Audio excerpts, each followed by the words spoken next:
So welcome everybody. As today's plenary session, we'd like to welcome you. I'm Karen Monkman, the conference chair and CIES president-elect. We're very happy to welcome John A. Powell and also Cassie Freeman, who will engage in a conversation with Professor Powell after his talk. Cassie Freeman will introduce Professor Powell and moderate the session. Before I hand the floor to her, we also want to thank our ASL interpreters today, Kate and Juniper, and Emily and Catherine Moeller, who will help with the chat and the Q&A. Please feel free to discuss issues in the chat as they come to mind and add your questions to the Q&A. This session will be recorded and will be posted on the CIES YouTube channel later. You'll get an announcement about that. So Cassie Freeman, I'd like to introduce her. She is the president and CEO of the African Diaspora Consortium, ADC, and senior faculty fellow at the Institute for Urban and Minority Education at Teachers College. She was the interim president of the Southern University System, the nation's only historically Black college system. She's also served as the first dean for academic advancement at Bowdoin College and the dean of the Division of Educational and Psychological Studies and professor of education at Dillard University. She's a leading scholar on African Americans and college choice and comparative and international education issues in higher education, having authored or edited 5 books and published in some of the top journals in the field. She was a Clinton appointee to the White House Board of Advisors on Historically Black Colleges and Universities, and she's a past president of CIES. She has lots of accomplishments. She has won many awards, and I can't do it justice here, but we want to welcome Dr. Cassie Freeman. Welcome. Thank you so very, very much. I'd like to begin by offering congratulations to President-elect Monkman and her team for organizing an outstanding conference during such an unprecedented time. This event is an indication of the quality. This event today is an indication of the quality of her and her team's planning and accomplishments. I'm so honored to introduce Professor John A. Powell and to later engage in conversation with him. Lots going on in the world, so I'm sure we'll have lots to discuss. I received an email from Karen. Before I read it, I thought, oh, she's about to ask me to take on a task of some sort, and I'm gonna just wait because I think I'm gonna have to say my ADC work is wonderfully overwhelming and exciting, and I'm not gonna be able to. But I read further in the email and saw the name John A. Powell and almost jumped out of my chair. So of course, then I wrote back and naturally said yes with excitement. I'm thrilled for this opportunity. Introductions can be difficult because aside from what we see on paper and read about a person, we want to know who really is this person. How did he come to be, to achieve so much, and what makes him who he is, his profoundness, if you will.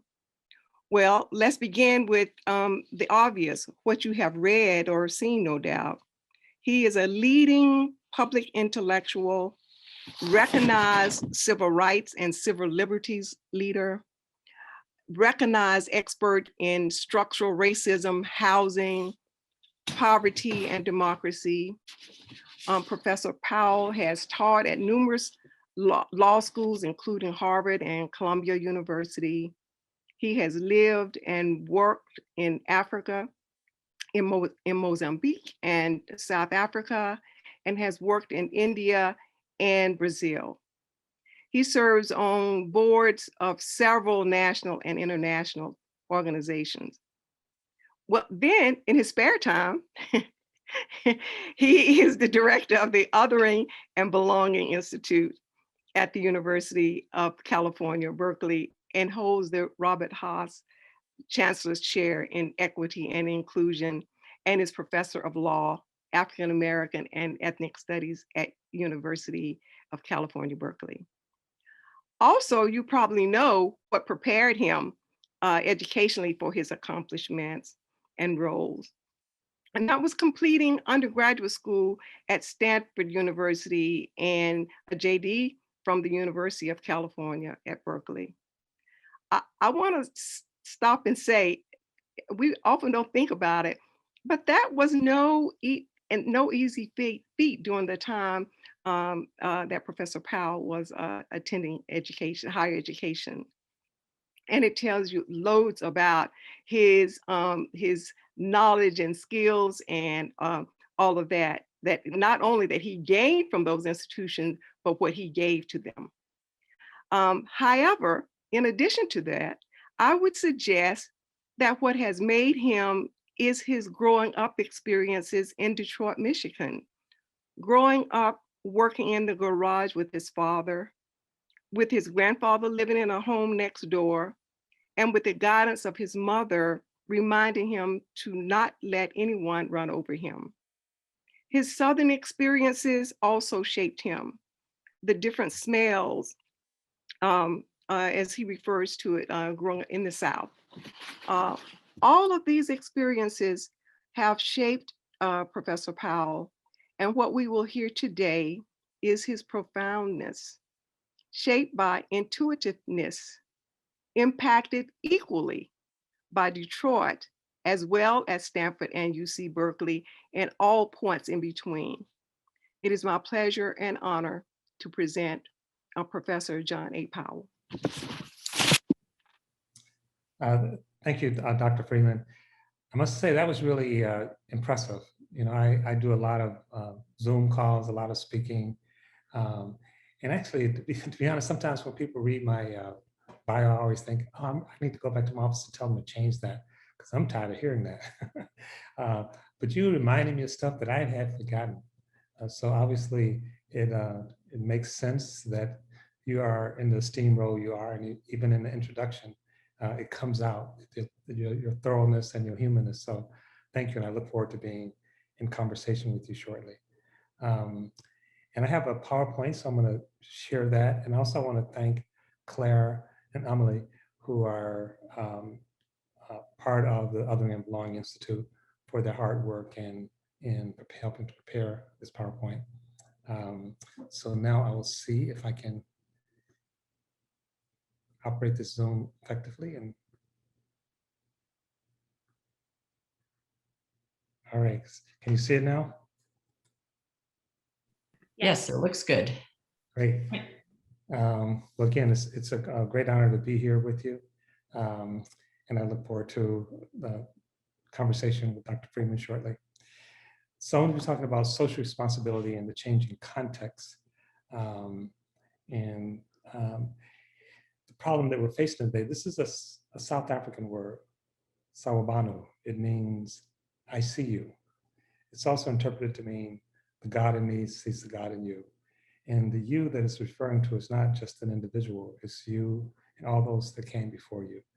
And in a sense, that's one of our struggles today, to be recognized, the politics of being recognized or not recognized.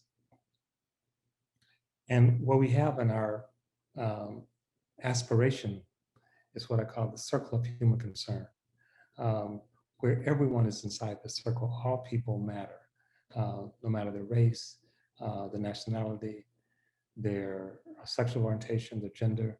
And so all people should be in the circle of human concern.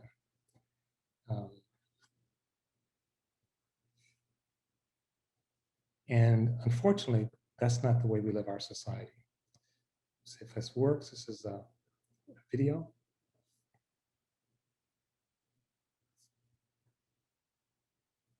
Who belongs within the circle of human concern? In a democracy, belonging is the most important endowment we share with one another. Only those who fully belong may select who belongs, may participate to define the rights of members and which needs must be met by the community. This happens in public space, which is a space of collective action, government activity, and open places where everyone is welcome, such as parks, libraries, and roads, or the marketplace of ideas. It also includes public services such as the police and fire departments, schools, and universities. On the other hand, we live much of our lives within private spaces, where we enjoy protections from government interference and surveillance. Private space, including our homes, places of worship, is a space of personal liberty, retreat, and personal conscience. But the distinction between public and private masks meaningful differences between private actors in our society. Corporations have smuggled themselves into the private sphere and claim the same rights as ordinary people, such as freedom of speech, lobbying, and campaign contributions. By clothing themselves within private space, they concentrate wealth and influence in ways that distort our democracy and harm our environment. They argue that any laws or regulations to help people and to curb their behavior also threaten small businesses, private citizens, and individual liberty. Corporate space should not be mistaken for private space. Misaligned corporate space threatens both public and private space. Within this space, corporations gather and manipulate information about us and limit our ability to organize and control them. As the corporate sphere expands, private space shrinks, public space is diminished, and real people are pushed outside the circle of human concern. When this happens, people fall into a fourth sphere, non-public, non-private space, where the most marginal in our society live, people who enjoy neither the rights of public space nor the benefits of private space. Historically, women and slaves were denied access to public rights. They couldn't vote, run for office, serve on juries, or in many cases own property. Nor did they have the private space to retreat to, free from surveillance or harassment. Before the American with Disabilities Act, people with disabilities also had limited access to public space and private space. Today, this non-public, non-private space includes undocumented immigrants, ex-offenders, the homeless, and extremely poor, and many more. These people not only lack access to public or private space, but too often we don't see them as part of we the people, as inside our circle of human concern. We see them as the other, those who do not belong, even as we insist corporations are people who do belong. In our society, we often discuss two spheres, public and private, while in fact there are four: public, private, non-public, non-private, and corporate. We must insist that people, all people, belong inside the circle of human concern, not corporations.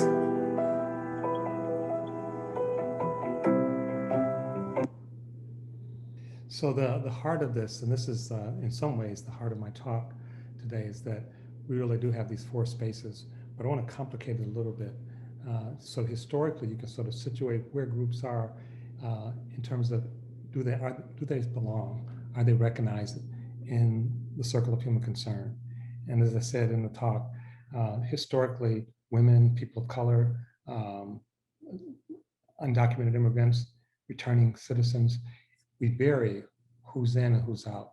But the larger point is that if we put corporations into the sphere of human concern, people, eventually all people get pushed out. So the corporate sphere is really important. And yet it's also complicated. And I want to make it clear, while I think we have severe misalignment, which was called corporate sector or the private sector, this is not an anti-corporate talk. I don't think corporations are categorically bad. And I think they could be, and they do oftentimes do important work and good work, but it has to be properly aligned.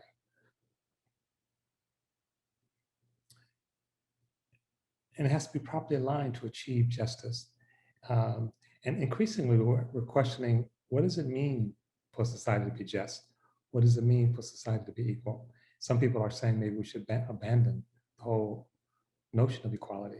And this is a quote from John Rawls: a just society is a society that if you knew everything about it, you'd be willing to enter in a random place. That is, any place in society would be okay. That there's no place in society where you would be left out or not included. And as you know, we're in a number of crises right now. And some of them are abating some good news on the pandemic front, although it's still with us. but we also are dealing with climate change. We're dealing with voter suppression. We're dealing with racial injustice. And across the world, we're dealing with the growth of authoritarian leaders and a challenge to democracy. And part of the thing is, how do we respond to those crises? And one of the things that actually fuels that crisis is the huge disparity in terms of wealth. How we think about wealth, who has wealth, who controls wealth. Wealth in some ways become a proxy for the super belonging. And of course, poverty is another proxy for not belonging. And so we have to look at not just people, but also the distribution of wealth, and not just wealth distributed in people, but also wealth distributed in corporations. So we've been watching and participating for the last year in demonstrations about Black Lives Matter, the movement for Black Lives. And it's actually touched the whole world. And it's not just about Black people, it's actually about the structure, and it's about who belongs. Think about it, Black Lives Matter. Why would we have to say that? Only because our everyday experience says Black lives don't matter. And not just figuratively, but literally, as Black people have been killed, largely with impunity for 50 years, if not longer. So the phrase Black Lives Matter is in a sense saying Blacks are outside the circle of human concern, and that's not acceptable. And so the movement is not trying to do something outside the law, it's trying to reimagine. Can we imagine a state where we all belong? And that's the struggle, that's the goal. But not just Black people, right? I want to be clear. The struggle is to create a circle of human concern where all people belong, regardless to their race, their gender, their sexual orientation. And some people would say that's not possible, but I think it's an important aspiration for us to strive for. It was interesting to note that what happened this last year was unprecedented. We've never had demonstrations, not just in the United States, but all around the world. Went back and looked at the Kerner Commission. I think there were 270 demonstrations in the 1960s as a result of a number of things, including King being assassinated. 270. In the United States, there were probably close to 3,000 demonstrations for the killing of George Floyd. And there were demonstrations in literally every major country in the world. And part of that was actually about not just Black lives in the United States, it was about people in the different parts of the world feeling other and making a claim that no, that's not acceptable. And so it may be Muslims in India, it may be Blacks in the United States, it may be one country dominating another country. And consistently across the globe, as we look at these issues, is oftentimes indigenous people. If we look more carefully, we could disaggregate this some, building on the work of people like Professor Muller, where we see it's not just people, it's sometimes people who have multiple marginalities, if you will. So women are even more at the cutting edge of being marginalized and being pushed outside the circle of human concern. So our planetary health is the health of human civilization and the state of nature of which it depends. So we actually have to not just look at people, we have to look at planetary health as well. I live in California and we're having beautiful weather here in the end of April, but we're all worried about the fires come summer. And just today, a number of counties start announcing emergency waters, a drought. We're already in a drought. But people don't just sort of accept this. People are not powerless. And so we see resistance all over the world. And part of this takes the form of issues around pipelines, or issues around land, issues around fracking. But at its core is saying, we belong. We have a right to participate in how we organize our society and our world. And even though this resistance has been going on for centuries, I think we're at an inflection point now where the world is sharply divided and it's sort of at a crossroads where we actually have a world where we all belong, or we have a world that's very fractured. And I would, without being too negative, say if we have a world where it's very fractured, we would not actually have a world that's worth living in.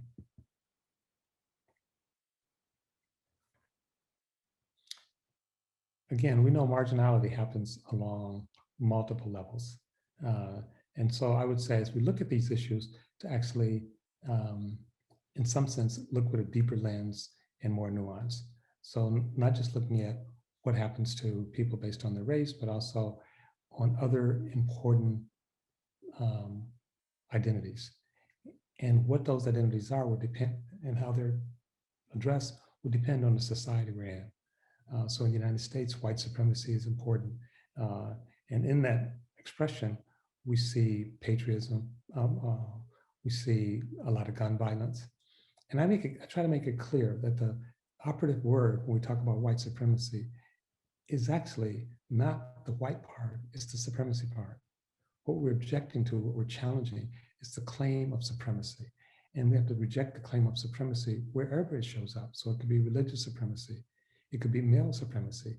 And so one of the hopes in terms of equality and inclusion is that no group is seen as supreme or superior to another group.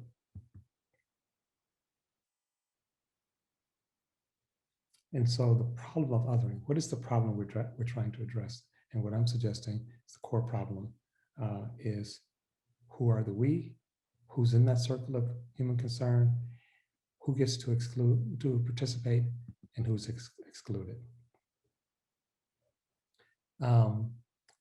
This is a quote from Lincoln, and actually there are a lot of powerful quotes from Lincoln about corporations. This one, corporations have been enthroned, and an era of corruption in high places will follow. The money power of the country will endeavor to prolong its reign by working on the prejudices of people until all wealth is aggregated in a few hands and the republic is destroyed. In some ways, Lincoln could not have been more prescient. As we sort of watch our democracy, our container itself, on the precipice of being destroyed. And at the same time, we see huge concentrations of wealth and power in the corporate elites. And notice again, they've done that not just through the claim of money, but claiming of rights that normally are associated with people, rights that many marginalized people still don't enjoy.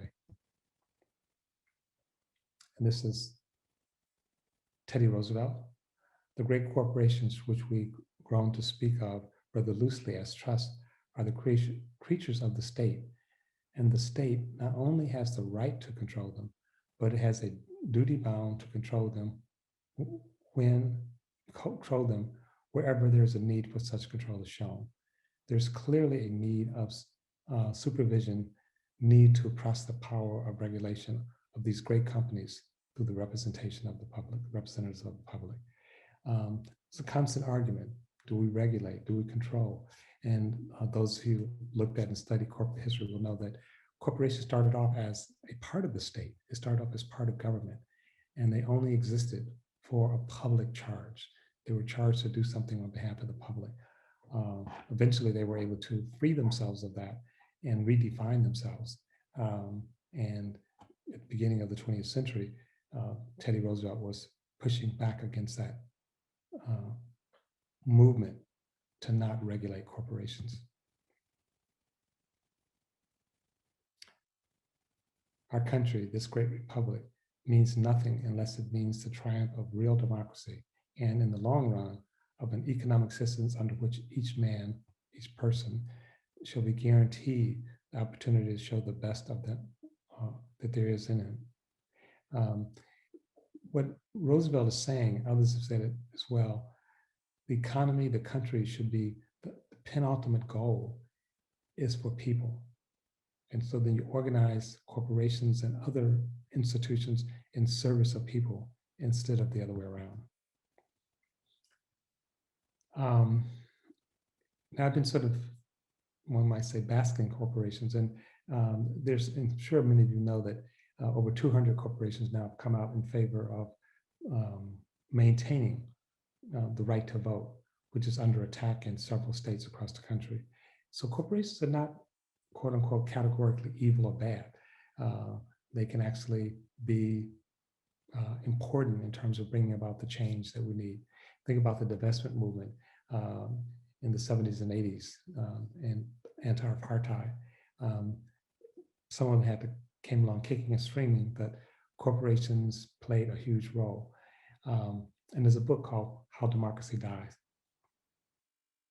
And the authors make the point that autocratic leaders, dictators, almost never come to power unless some of the elites, the political elites and business elites, align with them.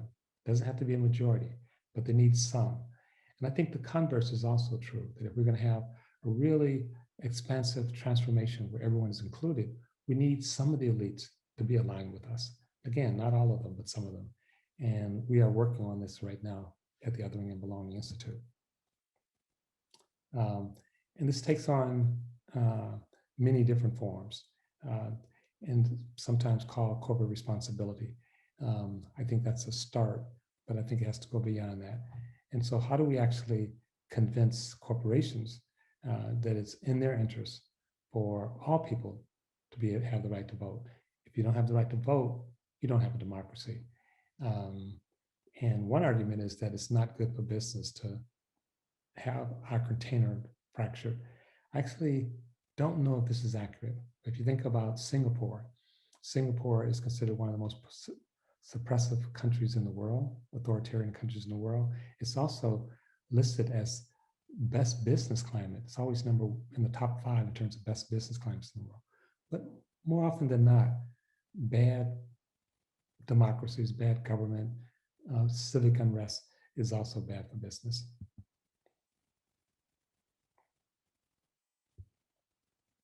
So this is based on an article I wrote in terms of what are the needs of members in a legitimate democracy. And I chose the word members instead of citizens because some people are not counted as citizens.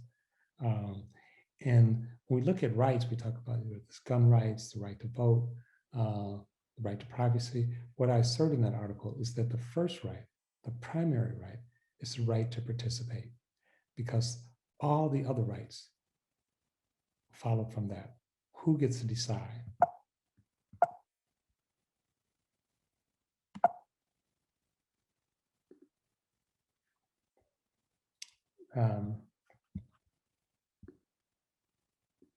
And of course, who should not be deciding is corporations. There's another important thing about this map. Again, Teddy Roosevelt talked about this. So we talk about the alignment. Basically, you can't have a city or a state or a nation try to control corporations by themselves if they're limited to their city, state, or nation, when corporations are multinational. You have to have mechanisms at the level which you're trying to intervene. And so if you're trying to do something at the global level, you can't just have national regulations, if you will. A prime example of that, of course, is climate change. Climate change is more than a national problem, and it will only be addressed in the context of international cooperation. I would say the same is true in terms of multinational corporations.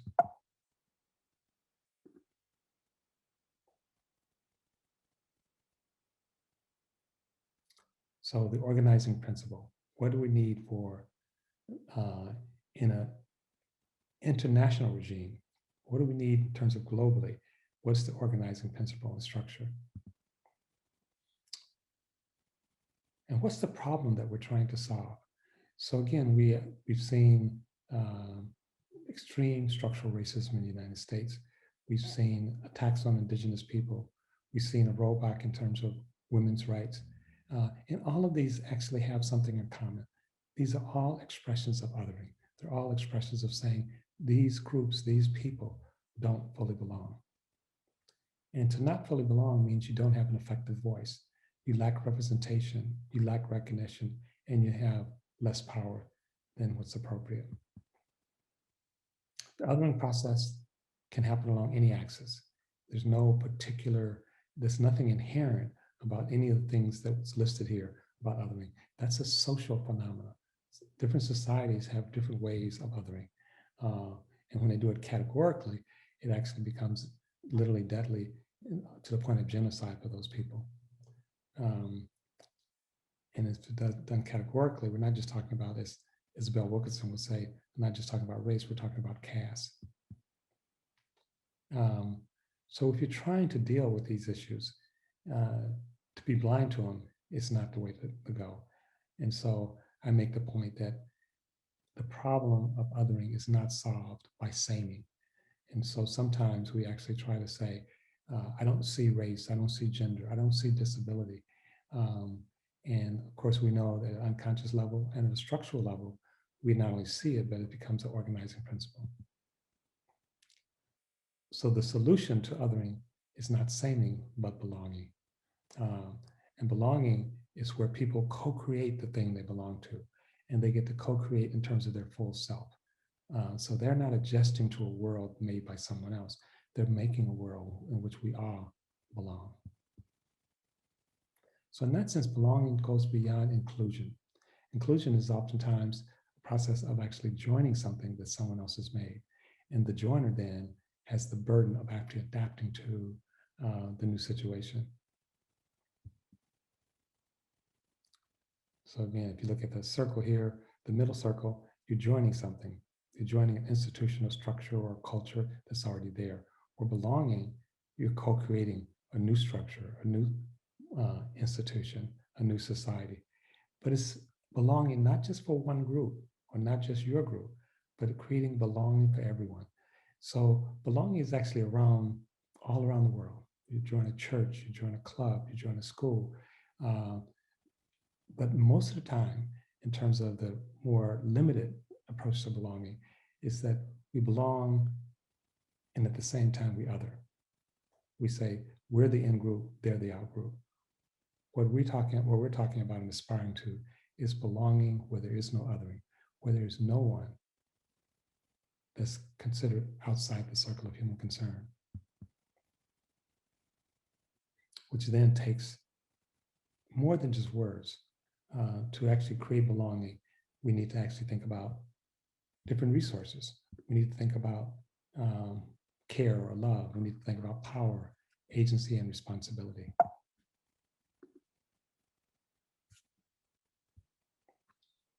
And one way that we move in terms of these changes, the world is becoming smaller and smaller, is do we bridge or we break? So the mechanism for actually creating the other is breaking. Where you deny someone's humanity.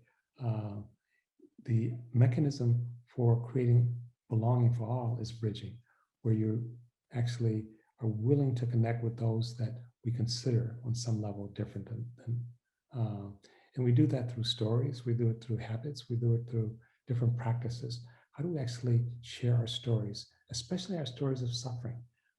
We've done a lot of research now showing that when people can suffer together, they see each other's humanity.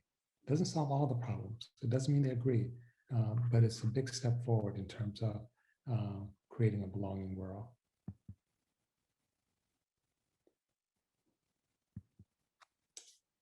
And now I welcome a chance to have a conversation with Dr. Freeman and see if there are any questions. Thank you. Thank you. I am so excited by everything you said, and so let's see if we can get going. First, I want to go back to what I said about, if it's okay, I'll just say John. John's profoundness is really in his intuitiveness, and you can hear that, just the whole concept around othering and belonging. But I want to start with this so that we have the opportunity to get to know you a little bit better and some of the influences on you. According to my good colleague, Michelle Foster, who's an excellent researcher, and she's done work on influences on research and scholarly outcomes. what shapes scholars and their work and how their vision is shaped by their life experiences. In her sense, indicating there's no such thing as objective research or model building. So could you, John, share with us what in your background most influenced you to do your work? When so this is like a three-part question. When did you have the aha moment that this is something you must do? And how did the vision of othering and belonging come to you? Those are great questions, and in some ways they're quite profound.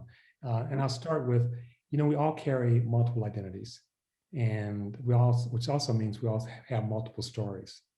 And those stories are actually not stories themselves. They're not objective, and they're not complete.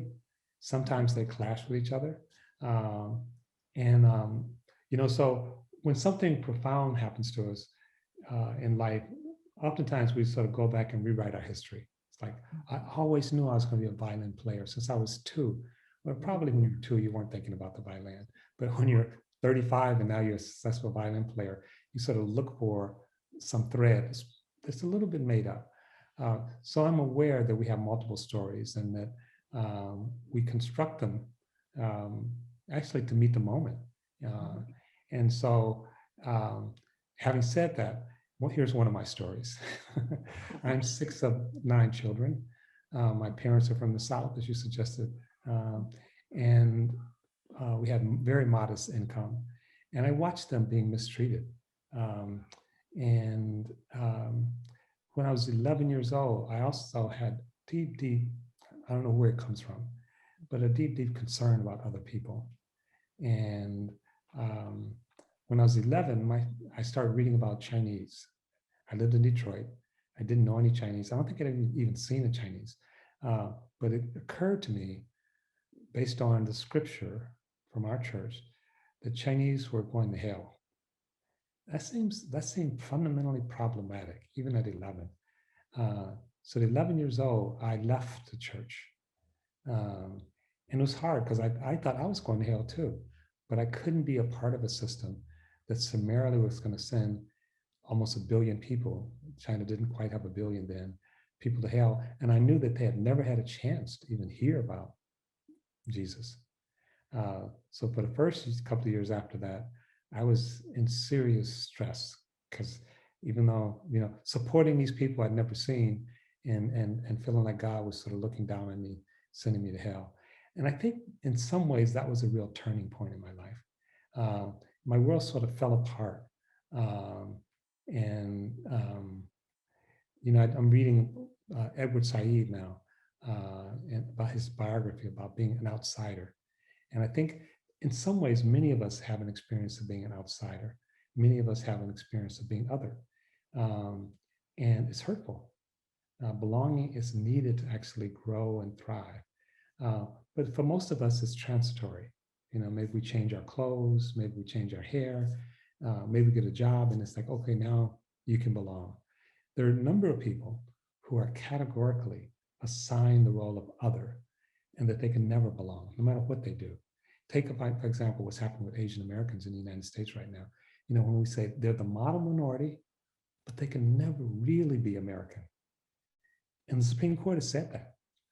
Justice Harlan in Plessy versus Ferguson's, he said, Asians are so different from us that they can never really assimilate.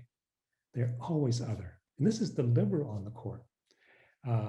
So I think, like a lot of people, both my personal experience, my family, and then I think as I sort of examined it and created a scaffolding in terms of my intellectual interests built around it. And then finally, I'll say, at some point, I think of myself as a spiritual person.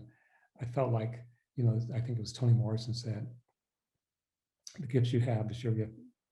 The gifts you are born with is God's gift to you. What you do with those gifts is your gift to God.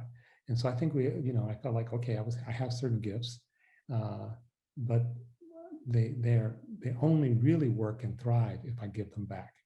I'm not really a theist, but when I think of God, I think of people. I think of people who are mostly outside the circle of human concern.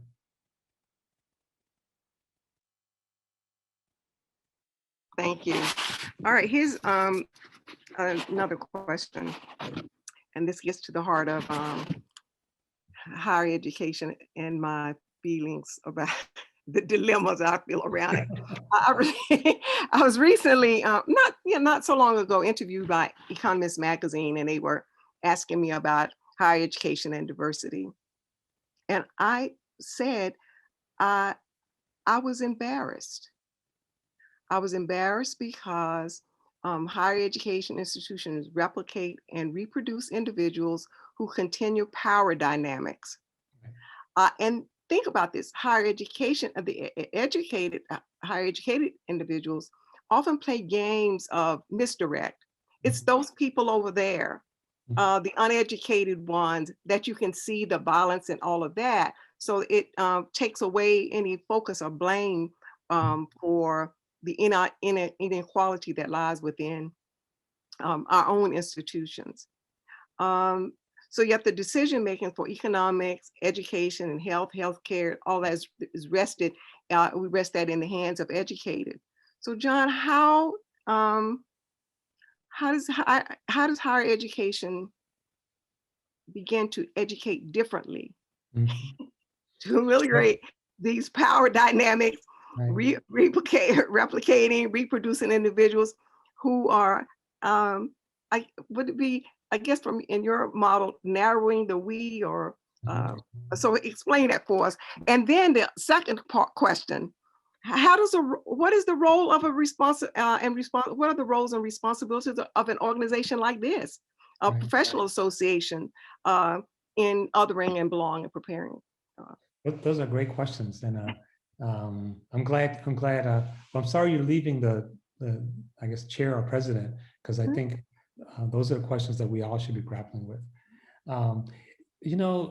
A couple of things. I'm sort of old enough, so when I graduated from high school, I'd done fairly well, and it's complicated life. I'll tell you just a little bit. I graduated valedictorian from my high school, and my high school was a feeder high school to elite schools, but the Black students were all tracked into, basically the factory. This is in Detroit, so they didn't take college prep courses, they didn't take AP courses. So I was at a high school that was about 50% Black, and I think throughout my high school, I may have had one Black male in any of my classes, because all the Black students were being, it's like they were being trained to go into the factory. And so then, first of all, I had a hard time getting recommendations for college, even though the white students were getting tons of recommendations to elite colleges. But I did get in. I got into Harvard, a full scholarship, and I said, I'm not going. And my family, who were not educators, my dad had to drop out of school in the 3rd grade. So they didn't really understand higher ed, but they knew that Harvard was something, And they said, what do you mean you're not going? And I said, I'm not going. I said, why not? And I'm, 16, 17 years old. And I said, they don't allow women. And my family's response with 5 sisters was like, so? What does that have to do with you, right? So part of the thing is that we used to think of education as a public good. And Rawls talks about this. He talks about inequality. And he says, inequality has to be justified. Inequality is a break from our aspiration and norms of being an egalitarian society. It doesn't mean that everyone gets the same thing, but he says you have to justify it when they don't. Yeah, and the way we used to think about education is that you're going to get to go to Harvard or Stanford or Berkeley or Yale, but it's not a personal good that you've earned by yourself. Certainly you've done something, but so has 1,000 other people, so have your family, so it's this public good that we are entrusting to you. And therefore you have some obligation to give back. And that used to be not a radical idea. And in that idea, we used to actually help students pay for education, because it's like, we're investing in you so you can help society. I teach at Berkeley. Berkeley is a land grant institution. The idea was a land grant institution. This is good for the state. We're not just investing. We sort of lost a lot of that. So now I feel like land grant is just a name only. We don't think about. And then finally, I'll say a good friend of mine, Iris Young, who wrote the book Justice and the Politics of Difference. She died a few years ago. But she said, when you have scarce public resources, how you divide them up is a social concern. So I don't have a right to go to Stanford or Harvard or because I got good grades. That's something for society to decide. And yes, so we're going to let you go, but we're going to let you go because, you know, you're going to enhance society. You're going to enhance all of us. But what we've done, we've lost our way. And it's like, no, I'm smart. I did this all by myself. And any goods and services that come from that are all mine. I owe nothing to anyone else. So that actually not only impoverishes us as a society, it also creates huge competition. And I think unsustainable competition. So I don't know if there's an answer to your question in that statement, but if there is, I'm sure you can. It was good. Okay, so I was happy to see when you began your presentation, you began with see and seeing.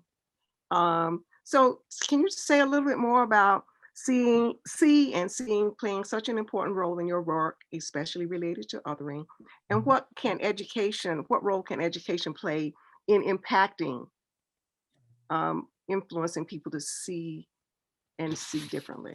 Right. Well, so, you know, I'm thinking of Charles Taylor, Politics of Recognition, the Canadian philosopher. Politics of Recognition. I'm thinking of Ralph Ellison, Invisible Man.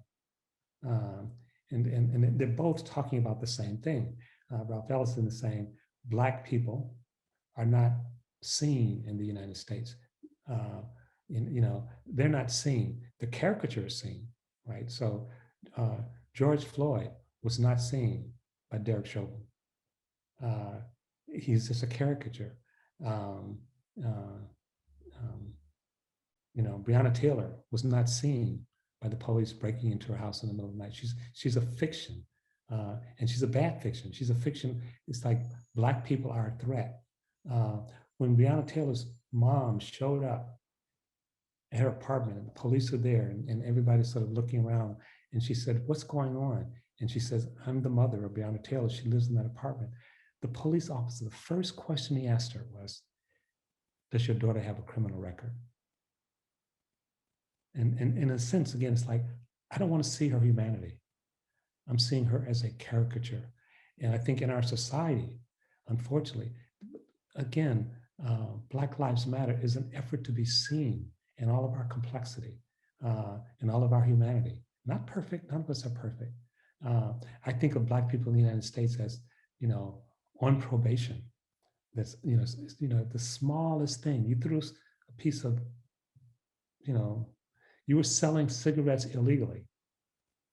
Eric Garner actually wasn't selling cigarettes, but that was the charge that he was doing. And that's enough to snuff his life out because he's not seen as a father. He's not seen as a son. So I think all of us, not just to not be destroyed by the police, but a child, an educator. I mean, there's all this research showing that children, not just little children, but students in colleges, when they're recognized, when they're seen, when they belong, they excel. There was a case out of University of Texas at Austin where they invest millions of dollars to remediate Black and Latino students who were not doing well at UT Austin. And one of the professors sort of stumbled on this. He called them together and talked to them about what is it like to be here at UT Austin? And this torrent of information came out. And a lot of it was about not being seen. A lot of it was not belonging.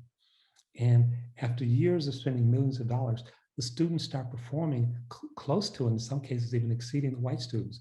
They performed so well that someone thought they were cooking the books. It's like, no, Black students can't be doing this well. They didn't, it's not their fault. They went to a poor high school. It wasn't simply they didn't have, the academic background. They didn't have a sense of belonging. And Claude Steele's work in terms of stereotype threats, we all need to be belong and not just viewed, but really seen for who we are, and encouraged.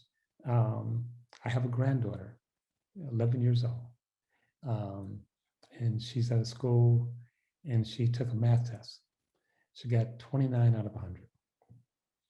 And she has some math phobia, which is visited too often on girls in our society. And her teacher said, you know what, you didn't get the right answer, but I can see that you really understand the concepts. You're really good at math. She loves math now, and she's an A student. So one person would see a student who's not good at math and a failure, a girl, a Black girl, right? But this teacher saw her and saw her and some of her anxieties, her complexities, and he was able to work with her. And now she's just blossoming. And all students, all of us should have that more often. Okay, I think I get to ask one more question, and then I think the audience is dying to come forward with questions. This has to do with what role do you see history and culture, I guess educating about history and culture play in othering? Because there's a lot going on now about do people really want to hear any more about slavery? Do they want to hear any more about history, or African American history or Latino history or anything? So at the same time that states are mandating it in many cases. So can you talk about that? Does it play a role? Oh, yes, definitely. It's interesting because you think about it, people will say, when you say people, you mean largely mean white people, right? Let's just say it what it is, call it what it is. They don't mind learning. They will enact the Civil War and the Gettysburg Address. Hundreds and thousands of people, mainly whites, will go there and play act that year after year. They will get upset if they think President Obama is not wearing an American flag. They will insist upon the sort of original meaning of the Constitution, which is before the Civil War. And states, localities now are passing laws criminalizing taking down monuments, right? If you don't care about history, you don't care about monuments. So really what they're saying is, and the monuments that are being taken down, let's be clear, are largely monuments of Confederates, of traitors. And they defend that by saying, including former President Trump, right? This is our history. And what they say is that these people are trying to erase our history. Okay, let's hold that for a minute. So now we say, what about our history? Oh, get over it. You don't have a history. We certainly don't want to hear about it. And really what they're saying is, it's interesting because we're not talking about Black history, really. We're talking about American history. The colonialization of this land, the taking of this land from Native American, that's not Native American history. That's American history. The enslavement of people from Africa, that's not the history of the Africans. That's the history of America.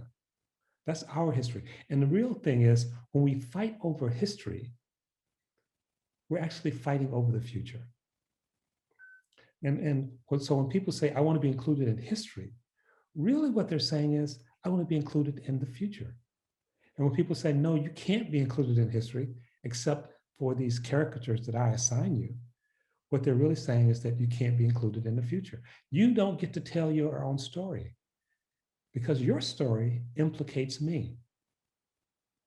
And so, people come to the country like, my name is whatever. Okay, you know what? That's too hard for me to say.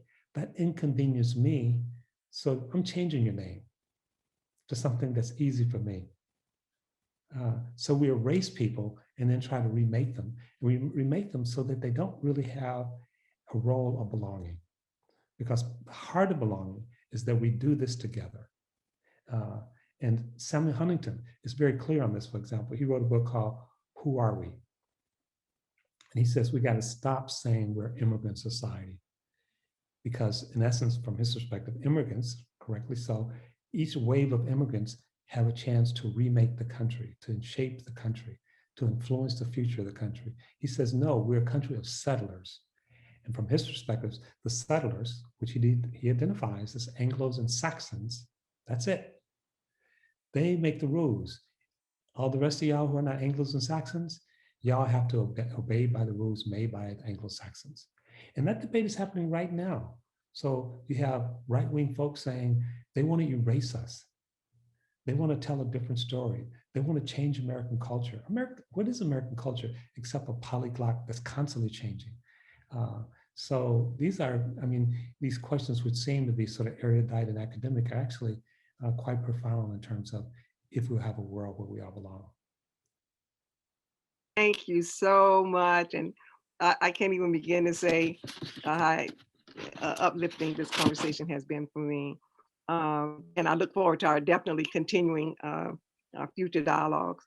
But now there's, as I said, there are questions from the audience, and Dr. Catherine Moeller is, who is assistant professor of educational policy studies at the University of Wisconsin-Madison, is going to come forward and share those questions. And then she'll be followed by closing remarks by our President-elect Monkman. Thank you. It's been such an honor. It's my honor, is all mine.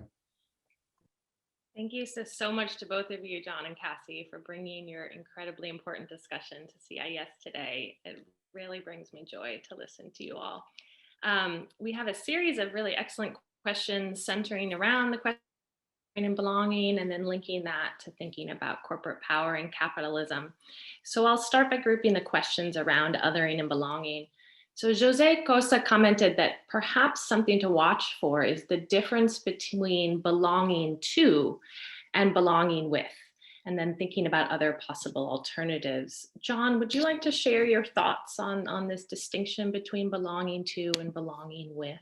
That's a great comment, and I'm not entirely sure what Jose, I think it is, means by that, but I think it's a really provocative question, and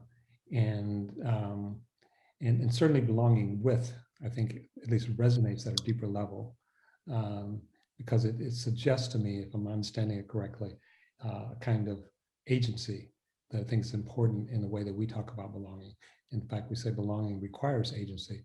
So there's a lot of work on belonging, it turns out, going back to Maslow and others. But we're not just talking about a feeling, we're talking about what are the conditions that are necessary for people to actually fully belong. And that gets into a number of things. It does get into agency, it gets into power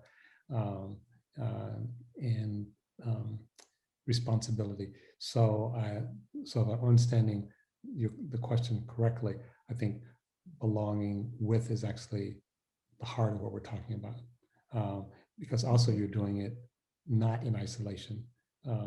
You're doing it it's a social phenomena, even in a family. There are always others, it's always in relationship. Yeah, absolutely. A kind of a co-construction.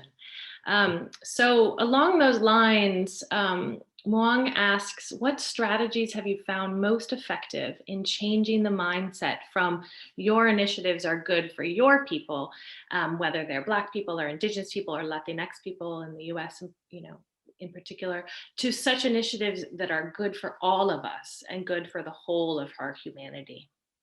Well, we've been working on this for a while. So we have a concept called targeted universalism that Dr. Mueller knows about, but I won't go into great detail. But the idea is that, there's a tendency in our society, because we spend so much time denying people's humanity, is that we think we should treat everybody the same. And I know this is not political, but there's one party, which I won't name, that's doing an attack on equity right now, and is saying equity is bad, that really we should treat everybody the same. And they call that equality, which is interesting in a way, because our concept of equality comes from Aristotle. And Aristotle understood that equality and fairness means you treat people who are situated the same, but it also means you treat people who are situated differently, different. And that's very close to what we talk about in terms of target universalism, that we have certain universal goals that we co-create, we decide what those goals are, but we also recognize that people are situated differently in order to achieve those goals. And just to give you one concrete example, they're finding that in terms of blood clots and complications in some of the vaccines, women are more likely, much more likely to have complications from the vaccine than men. The question is, why is that, right? What they think, two things. The women don't need as much of the vaccine as men, but they didn't test that. They treated everybody the same. And so the tests did not disaggregate women. And we had to fight, frankly, to get them to disaggregate different groups. And there's always this thing of, well, so then we see this different outcome, and it confuses us, right? We're treating everybody the same. That's not necessarily a good thing. So on one hand, there's a thing of people are categorically different because of their race, their gender, whatever, which we need to interrogate and challenge.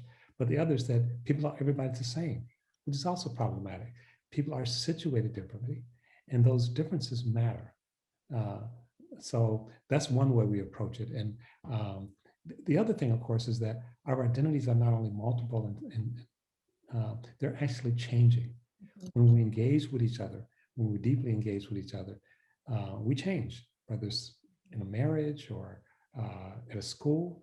And some people are afraid of that because we have this notion that I am a solid person and I'll always be the same, no matter where I am, no matter what I'm doing. That's a fiction. And it's a fiction that we hold on to out of fear. So yes, the country is changing. And how do we actually change the country? And the world is becoming smaller and smaller. But it's also demonstrating we are connected to each other. I mean, the virus pandemic is a terrible, tragic, but also a beautiful expression of our deep interconnectedness. How do we actually learn to deal with that, even though we're not situated the same? So I think that's the thing, is that to be able to hold both of those things instead of like we're all the same or categorically different. Yeah, so to bridge, I guess, your concept of targeted universalism into schools and systems of education in the US and around the world, what might be some examples of how we can think about targeted universalism in schools that doesn't fall prey to tracking systems, right? As you just mentioned in your own educational history in Detroit. And we know that tracking systems are pernicious around the world. And so how do we think about difference without setting up hierarchical systems? And there's actually a lot of stuff on that now, and a lot of it comes from the disability community. And some scholars who are not necessarily disabled say that community has actually been, in some ways, the most subtle and sort of understanding structures and difference. And we all are different. I mean, I used to be 6'4", 6'5", I'm probably 6'2" now as I get older. But I talk about when I went to the Ohio State University, and they had a rule that if you're doing any business even if you're paying for it out of your own pocket and you need to rent a car, you had to rent a subcompact. And it's like, that's crazy. It's like, no, we're treating everybody the same. And the resolution of that, one of the deans, I used to say the dean of all things unimportant, came to talk to me and try to explain that they're trying to create this community where we treat everybody the same, as if that's a good thing. And I said, I'm not doing it. It went all the way to the chancellor. And he allowed for me to rent a full-size car, but he didn't change the rule. So I became stigmatized. And people, there goes Professor Powell in this big car. He thinks he's all that in a box of chips. I'm just trying to be comfortable. I'm trying to get the same thing that the people who are under 6 feet are getting. So part of it is to actually involve people in this and not to decide for people. And to be clear, I mean, I talk about if you're trying to get someone to the second floor from the first floor, you might have an escalator. And then the person comes in a wheelchair and it doesn't work. There's nothing wrong with that person. Think about the days we used to fly. So the luggage racks on planes are overhead. Well, all structures are doing something affirmative and no structure is neutral, right? So putting your luggage overhead, how is that not neutral? Well, for people who are shorter. Okay. And what people are shorter? As a group, women are shorter than men. As a group, women have less upper body strength than men. Now I'm going to say something a little bit controversial, but I think the data supports it. As a group, women have more luggage than men. So you know what women do? A lot of women who travel, they check their luggage.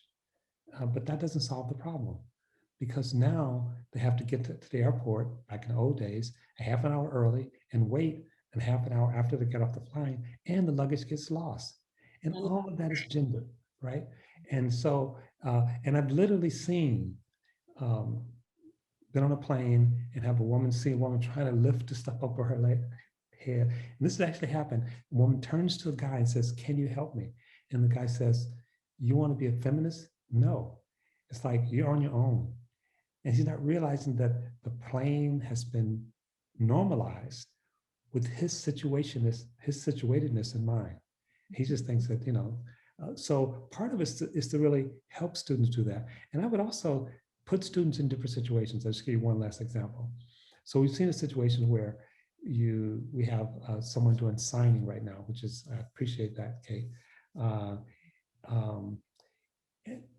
To flip it. So, and I've been in situations where instead of speaking vocally and then have someone sign, they have someone sign and then they have to translate back to me, right? Or to be in a situation where instead of people speaking English and then it's translated to Spanish, has people speaking Spanish and then have translated to English. And it's interesting. It's not that part of what that does is it makes you feel different. Right? It's like, oh, I feel kind of, why is everyone laughing? And my laughing is a minute later because they have to translate to me. And all of those things, and what you're teaching then is that how we sequence things, how we order things matter. And it empowers some people and it makes other people a little bit, and so things like that, I think you could do in school. And you could actually have students actually be charged with actually figuring some of that stuff out. Thanks so much. So Alex always is asking how and if schools can be fostered as places of belonging when they are actually built on violence and exclusion. So she gives the example of land grant universities being reframed as land grab universities to kind of actually reflect the colonial genocidal processes on which universities like the University of Wisconsin were built. And we can think about multiple examples of the kind of structures of violence upon which schools are built. So how do we begin to get at when those structures still exist? So a couple of things, a great question, complicated question. Some people say there's never a revolution. And by that they mean we never completely break with the past. We're constantly, we can be transformative and we can reinterpret. So one thing to do is to actually include the past, right? Include the taking of land, include the excluding of women, include the excluding of people of color, include the hierarchical nature of the university, all both for the purpose of actually understanding our history, but also for the purpose of then and redefining our future. And so that's one of the reasons that in the presentation I was deliberate about putting some of the stuff that corporations have done that's decent. Because as we sort of look at this mammoth around the world doing potentially a lot of harm, we can become categorical in our thinking. We can become binary in our thinking. And certainly we are influenced powerfully by our past, but our past doesn't determine our future. And I would say the better we understand our past, the less likely it's going to determine our future. If we don't understand it, it almost definitely will determine our future because it's then we're habituated. We're not thinking about something. And when you're habituated, you reproduce things. And part of reproducing something different or doing something different is both understanding that past and then setting out very clear goals to actually change that past. Now, some of those changes will be controversial because people get attached, and there may be some things that are positive. So like in Berkeley, in the middle of the pandemic, people were saying, well, can we get rid of SATs? We've had that discussion for 15 years. And there's always been, oh, you know, we like being an elite university. And if we get this, what is the US News and World Report going to say about us? You know? And then we did it, right? And so, and people would say, yes, the SATs are overused and they're racist and they're sexist. And it's like, well, that's true, but they also tell us college rankings. And that affects our funding, and that affects, you know, so there's these, we're looking at complex systems, and that's good and bad. So I would say we have this complicated colonial, empirical, racist, sexist history, but we're not stuck there. And so even as we sort of, I mean, for example, I'm not sure, two things. I certainly would not rename schools away from Lincoln. Jefferson is a little trickier. Robert E. Lee is easy, right? But they're all complicated. And so are we. And I think what's really important as we sort of think about things, not to fall into binaries, not to become pure, you know, because this has been impacted by capitalism. It can never be good. I write about the Enlightenment a lot. And the Enlightenment did a lot of terrible things, but it also did some good things. It's complicated. So, but my larger point is that if we have some clarity of both bringing people in, having some aspirations, but then understanding how the past continues to reproduce itself, that's our best chance of reforming to have a future that we all belong. Yeah, thank you. I think Sangeeta Kamat has a question that nicely kind of bridges from our conversation around belonging to questions around corporate power and capitalism. So she says that the problem of capitalism is that it constructs society in many ways as a zero-sum game. You can only win if somebody else loses. So people don't want to give up spaces to allow others to belong because they fear they will lose their own belonging, their privilege that they've used in society. And the fear of losing what one has, therefore, stands as an obstacle. And we can see, you know, different ways that that plays out. How does one combat this without changing the rules of the kind of capitalism and the capitalist game itself? So a couple of things. Capitalism is not one thing. It's many things, and it's complex. And so,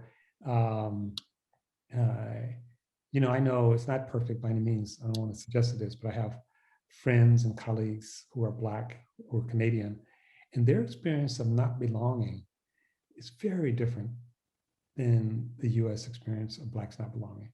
Again, they have issues, and I don't want to paint a rosy picture, but they're both capitalist countries.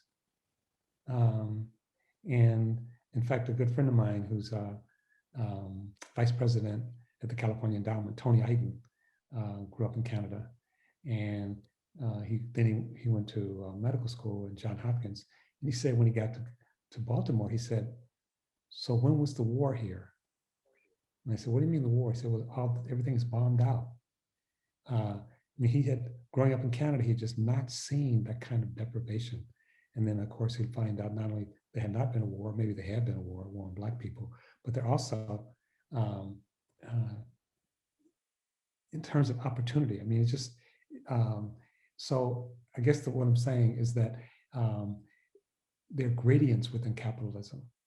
And the reason that that's important, and I'm not a defender of capitalism per se, but the reason why that's important is if we make the structures that are holding us back too heavy, if we pile up, if we say we can't address these issues until we fix capitalism, then we postpone it forever. England, for example, if you look at the number of Black people killed by the police in England, in 1 year, more people in the United States are killed by the police than has been killed in England in the last 150 years, per capita, not just absolute number, per capita. So why isn't England killing more people? They're a capitalist country too. Again, certainly, I mean, they were the colonial power in the world, and certainly full of bad stuff. But there are gradients, and in those gradients, we actually can do things. So I've been thinking about writing an article about nuance, because when we sort of break systems apart, it gives us more possibility. But if we hold them together, it's too much.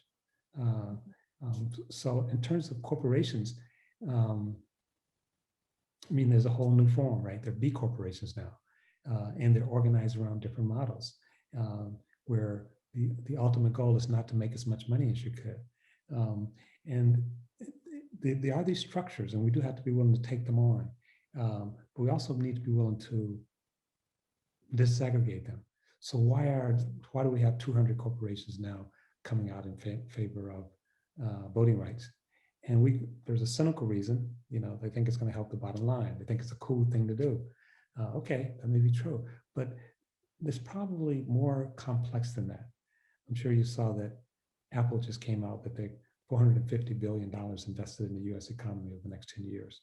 And equity will be one of the lenses they'll look at. Google just announced, all of them, they're going to invest in Black communities and $100 million, and that's just the first down payment. They're still capitalists, and it's not enough, right? But there's an opening there, and I guess I'm saying we need to be willing to step in that opening.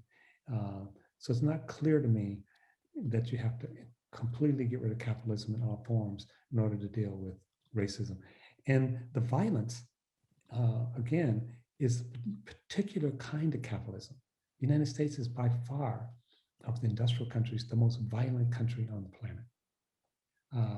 And that's compounded by the way whiteness was constructed here, the way enslaved people were here, the violence of colonialism with the Native Americans. But you have capitalist countries all over the world that don't have the violence that we have. And our obsession with guns is completely neurotic. I was talking to someone the other day, has 30 guns, he and his wife, 30 guns. It's like, why do you need 30 guns? To protect myself. Protect yourself? I mean, you can't even hold 30 guns. Why do you need, and it wasn't an answer, So there's something there that's not quite just explained by capitalism, and certainly not just explained by corporations. Not that either one of those shouldn't be radically looked at and maybe transformed, but it's not necessarily the same as the violence that's endemic in the United States. Thank you. So I think in thinking about capitalism itself and the kind of variations of capitalism that you're talking about and that Crystal Green pointed to in the chat, what might be some kind of structures of accountability, whether they're on the level of the nation state or more global structures that could be created in order to rein in corporate power and greed? Whether that's taxation systems or accountability, other forms of accountability. Well, I think one of the tricky things in terms of systems is that even the nation state has to be rethought. And so we're holding on to these models that maybe made some sense 200 years ago or 100 years ago. And the Great Depression, our economies were basically national economies. And some people think we should go back to national economies. I don't necessarily think that's the case. National economies gave us the Persian War, and it also gave us World War I and World War II. I mean, when people sort of define their interests and their identities very small, it doesn't create peace, it creates conflict.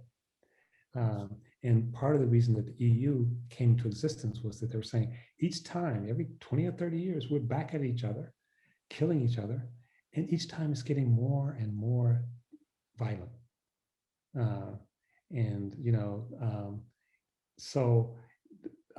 So it's really rethinking a lot of things, right? I mean, corporations is on the table right now. I mean, it's interesting that President Biden is saying, got to pay more taxes, and got to deal with this inequality, got to close some of those loopholes so that you can't just put your money offshore. Those are collective decisions. To me, those decisions are easy. I mean, that's going back to where we were in the 1950s. From the 1940s to the 1970s, Paul Krugman calls it the Great Compression, because inequality in the United States was declining. The corporate America had struck a deal. And the deal, not perfect by any means, but the deal was to share in the growth of the economy. Again, still capitalism and still them having more power than not. But all that changed in the 1970s. And so we entered into a new phase of neoliberalism that didn't exist before then. And it was pushed in part by Justice Powell, the Lewis Powell memo. We talked about how to actually expand corporate power. Again, think about this. So this is all under capitalism, right? But the different expressions of it. And then I think, frankly, Trump and others sort of ushered in a new nation, a new form of capitalism, a new form of corporatism, and a new kind of narrow, self-serving. It's like America first, right? We don't care about anybody else. You shouldn't care about anybody else. And some people, it's like, okay, wear a mask. Even if you're not threatened by the virus, you're protecting others. Like, why do I care about others? I mean, we literally had a congressman say that. It's like, if why do I care about others? You have to ask that question. That's something that's, I think, extreme in the United States. And it's actually, we're watching it happen right now. That's the bad news. The good news is, all the demonstrations show that America, including a large number of white Americans, are saying, we have to change. You had more white Americans coming out saying racism, structural racism is a problem, white supremacy is a problem, than any time in history. You had the United States President Biden in his inaugural address for the first time talk about white supremacy. So we have this complex picture where people are grasping for something that allows us to deal with climate change, that allows us to deal with immigration, that allows us to deal with, and at the same time, you have people that are saying, let's hunker down and fight the world. And in that first one, you will have to actually rethink corporations, you have to rethink the nation state, you have to rethink regulations, you have to rethink. On the second one, you have to rethink too. Literally, the right wing is talking about a constitutional convention where America can really hunker down. And in their assessment, one of the things their vision of America in the future is really to get rid of the Civil War amendments, right? So they want to really shrink us down. Others over here saying we have to expand. No one's saying we're going to tread water. I think the status quo is done for now. The pandemic did away with the status quo. We're not going back to the status quo. So we have these two visions, both of the United States and the world and our relationship to each other. But one vision is very dark and very mean-spirited. And one vision is much more open. And it's not clear which one will prevail. Thank you so much, Professor Powell. I'll turn it over now to Karen Monk.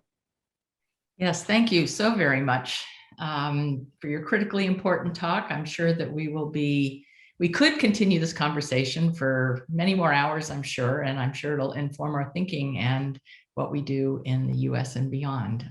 We really appreciate your coming to CIES and speaking with us. Well, thank you also to Cassie Freeman for moderating the session and asking great questions. The implications for our educational work and within CIES are clear, I think, as clear as they can be, of course.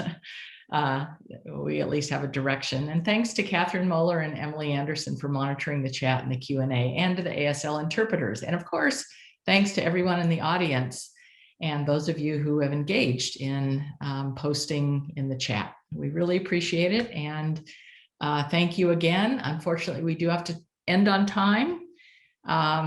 So I appreciate your participation. Thank you.